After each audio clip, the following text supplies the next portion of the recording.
لیکن سب سے پہلے بات کریں گے 18ویں ترمیم کے بعد سارا پیسہ صوبوں کو چلا جاتا ہے، اس کے باوجود وفاق اپنا کردار ادا کرے گا۔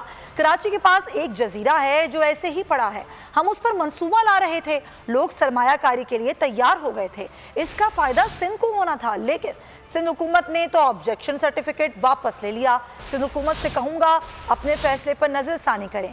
وزیر اعظم عمران خان کا سکھر میں خطاب، کہا اندرون سندھ پاکستان کا غریب ترین علاقہ ہے، یہاں بنیادی سہولیات ہی نہیں پولیس اور طاقتور کا ظلم ہے، پنجاب میں بڑے مافیا سے مقابلہ تھا، اسی لیے اندرون سندھ کو وقت نہیں دے سکا، ہمیں پاکستان کی تاریخ کا سب سے بڑا قرضہ ورثے میں ملا، بڑی مشکل سے اندرون سندھ کو 446 ارب روپے کا پیکج دے رہے ہیں، اس منصوبے سے جلد سرزمین پر نظر آئے گا۔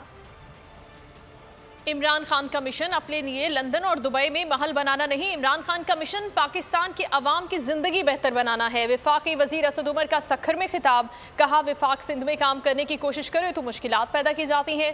وزیر اعظم نے خصوصی ہدایت کی تھی کہ اندرون سندھ کے لیے خصوصی پیکج تیار کیا جائے۔ عمران خان کے دورہ سکھر کے موقع پر خواتین مہنگائی کے خلاف سڑکوں پر آ گئیں۔ پریس کلب کے باہر مہنگائی کی دہائی دیتی خواتین سبزیاں دال چاول بھی اٹھا لائیں۔ مظاہرین نے حکومت سے مہنگائی کے جن کو قابو کرنے کا مطالبہ کر دیا۔ اور اسپیکر اسد قیصر نے ٹی ایل پی پر پابندی سے متعلق پارلیمان کو اعتماد میں لینے کا حکم دے دیا۔ وزیر داخلہ کو پارلیمنٹ میں آ کر پالیسی بیان دینے کی ہدایت کر دی۔ اسپیکر نے ناموس رسالت کے حوالے سے قرارداد قومی اسمبلی میں پیش کرنے کی ہدایت بھی کی۔ قرارداد پیر کو متفقہ طور پر منظور کرنے کا اعلان کر دیا گیا۔ پیپلز پارٹی کی نوید قمر نے سوال اٹھایا کہ کس نے وزیر کو اختیار دیا کہ فرانس کے سفیر کو بے دخل کرنے کا معاہدہ کرے۔ حکومت سپریم کورٹ میں ریفرنس لے کر جا رہی ہے، لیکن پارلیمنٹ کو اعتماد میں نہیں لیا جا رہا۔ وزارت داخلہ کے نوٹیفیکیشن کے بعد نیکٹا اور پنجاب حکومت نے ٹی ایل پی کو کالعدم تنظیموں کی فہرست میں ڈال دیا۔ نیکٹا نے ٹی ایل پی کو کالعدم تنظیموں کی فہرست میں 89ویں جبکہ پنجاب حکومت نے 85ویں نمبر پر رکھا ہے۔ تنظیم کی فنڈنگ پر بھی پابندی عائد کر دی گئی۔ کالعدم تنظیم کی مالی امداد کو دہشت گردوں کی مالی معاونت کے مترادف قرار دیا جائے گا۔ چندہ دینے والوں کے خلاف انسداد دہشت گردی کا محکمہ کارروائی کرے گا۔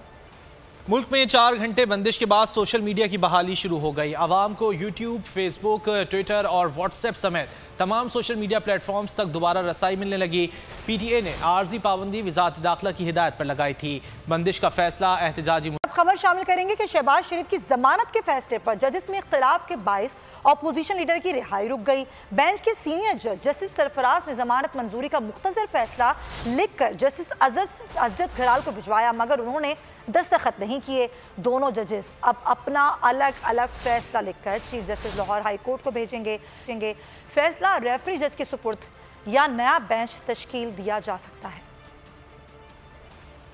ابھی آپ کو براہ راست لاہور لیے چلیں گے۔ پاکستان مسلم لیگ نون کے رہنما احسن اقبال میڈیا سے گفتگو کر رہے ہیں۔ جن سے نبٹنے کے لیے قومی یکجہتی کی ضرورت ہے، قومی اتحاد کی ضرورت ہے، اور دوسری طرف آپ کی ترجیح یہ ہے کہ ذاتیات کو اس سطح پہ لے جاؤ کہ یہ دشمنیاں، سیاسی نفرتیں ناقابل تلافی ہو جائیں اور ان پر پل بنانا ناممکن ہو جائے۔ میں سمجھتا ہوں کہ اب وقت آ گیا ہے کہ مطالبہ کیا جائے کہ سلیکٹڈ وزیر اعظم کا نفسیاتی معائنہ کرایا جائے۔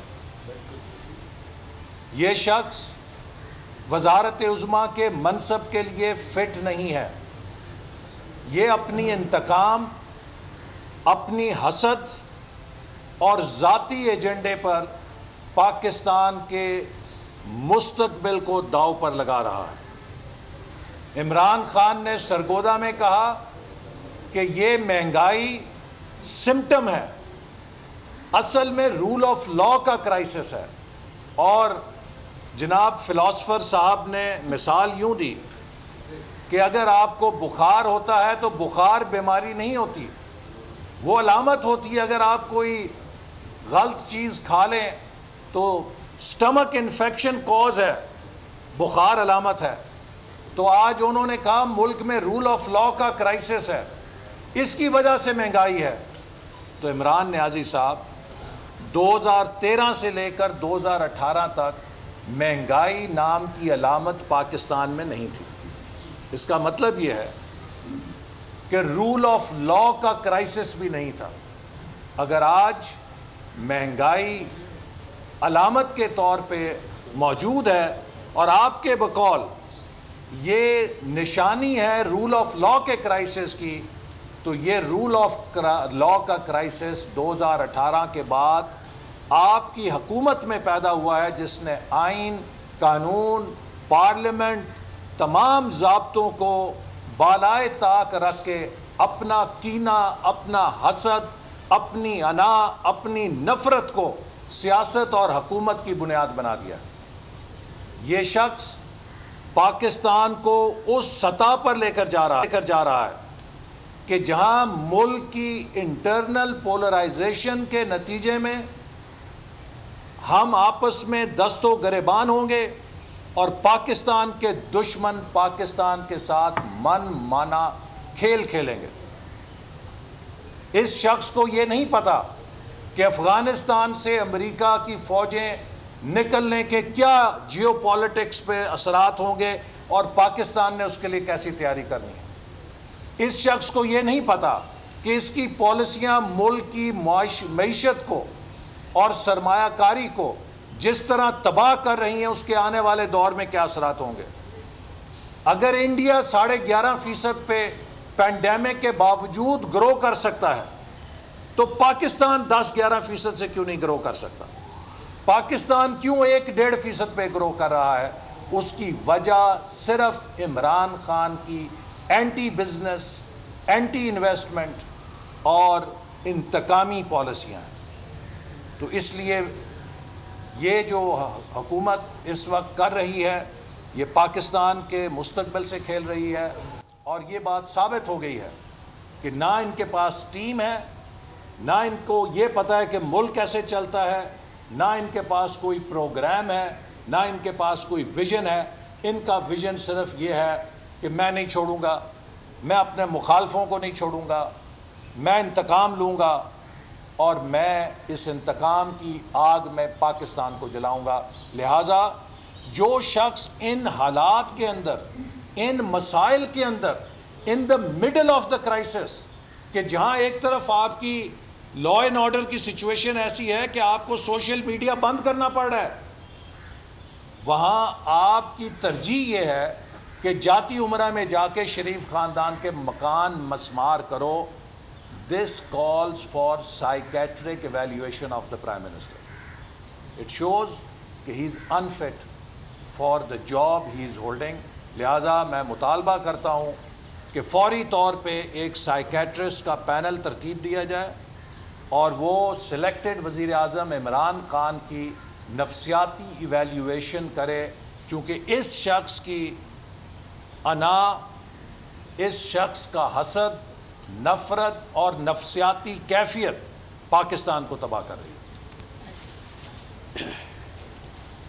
میں اس میں اسپیسیفکلی اس جانب توجہ چاہوں گا کہ پچھلے 3 دن سے پورا ملک جو ہے وہ جام تھا. ہر مین روڈ بلاک تھی, لوگ جو ہے وہ سڑکوں پہ دھکے کھا رہے تھے, فیملیز جو ہیں وہ خوار ہو رہی تھیں, ایمبولینسز میں مریض جو ہے وہ مر رہے تھے. لیکن پرائم منسٹر کو جس طرح سے احسن صاحب نے بڑی تفصیل سے بات کی ہے, اسے اس چیز کی کوئی فکر نہیں تھی.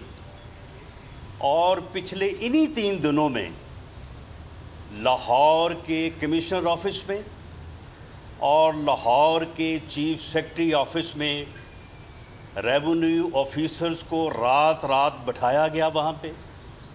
وہاں پہ تمام ریکارڈ جو ہے وہ منگوایا گیا, اور وہاں پہ بنی گالہ سے شہزاد اکبر صاحب جو ہیں وہ رابطے میں تھے. اور ان 3 دنوں میں 4 دنوں میں جو ہے وہ جو شریف فیملی کی اراضی ہے, جو ان کی رہائش گاہ ہے, اس کے متعلق جو ہے وہ انتقال کو یا اس رجسٹری کو جو ہے وہ توڑا گیا اور اس انتقال کو جو ہے وہ منسوخ کیا گیا. رات جو یہ ڈرامہ کرنا چاہتے تھے, اے نور خدا